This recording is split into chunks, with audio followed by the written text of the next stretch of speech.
If you're an IB history student or teacher, we've made it to the final piece of the 2028 assessment puzzle, the internal assessment. The IA is worth 30% for SL and 20% for HL. The best part about this project, your freedom.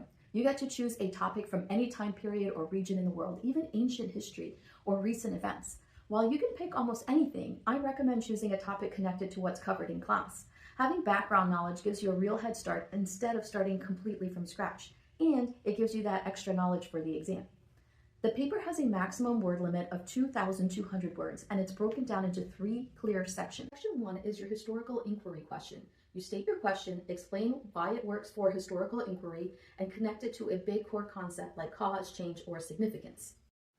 Section 2 is sources and perspectives. You pick up to 7 historical sources and explain how their different perspectives help answer your question. Remember, the limit is 7 sources, so adding more might actually hurt you in the long run, as you won't have enough words in your word count to properly analyze them.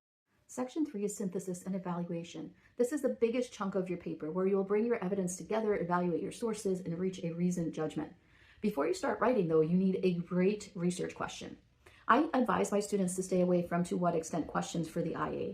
In my opinion, evaluating a full extent in such a short paper can be really tough. Instead, try focusing on key concepts like impact, significance, importance, or role.